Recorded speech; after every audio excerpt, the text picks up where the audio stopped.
வணக்கம் மக்களே, இன்னைக்கு நாம என்ன பார்க்க போறோம்னா தல தோனி எடுத்த அதிரடி முடிவு. சிஎஸ்கே vs லக்னோ போட்டியில் திடீர் சர்ப்ரைஸ், குசியில் ரசிகர்கள். அதாவது ஐபிஎல் தொடரில் இன்றைய தினம் சிஎஸ்கே vs லக்னோ அணிகள் மோத உள்ளது. இந்த போட்டியில் சிஎஸ்கே அணியின் முன்னாள் கேப்டனான நம்ம தல தோனி அவர்கள் சில மாற்றங்களை செய்ய இருக்காரு. குறிப்பாக சிஎஸ்கே அணி பேட்டிங் நடுவரிசையில் சில சிக்கல்கள் இருக்கிறது. சிவம் தூவையை தவிர மற்ற வீரர்கள் யாரும் அதிரடியாக விளையாடுவது இல்லை. இந்த நிலையில் தான் மும்பை இந்தியன்ஸ் அணிக்கு எதிரான ஆட்டத்தில் தல தோனி அவர்கள் ஹாட்ரிக் சிக்ஸர் அடித்து 4 பந்துகளில் 20 ரன்களை குவித்தார். இதனால் பலரும் தல தோனியை பேட்டிங் வரிசையில் 4வது இடத்தில் களமிறங்க வேண்டும் என்று கேட்டுக்கொண்டார்கள். இந்த நிலையில் தான் லக்னோ ஆடுகளம் மிகவும் தொய்வாக இருக்கும். இதன் காரணமாக தோனி பேட்டிங்கில் களமிறங்குவது முன்வரிசையில் களமிறங்கக்கூடும் என்றும் எதிர்பார்க்கப்படுகிறது.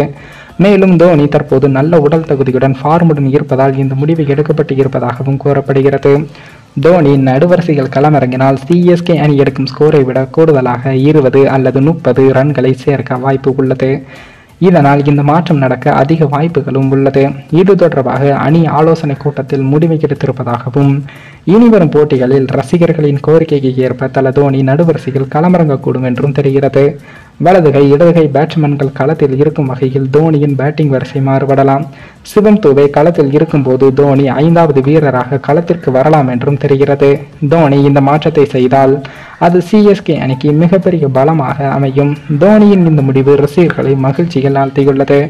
மேலும் இந்த வீடியோ ஏதோ ஒரு விதத்தில் உங்களுக்கு பிடித்திருக்கும் என்று நினைக்கிறேன். நம்ம சேனலுக்கு புதிதாக வீடியோ பார்க்கிறீர்கள் என்றால் மறக்காமல் சப்ஸ்கிரைபர் செய்துவிட்டு பாருங்கள். இன்னொரு வீடியோவில் சந்திக்கும் வரை நான் உங்கள் தமிழ்.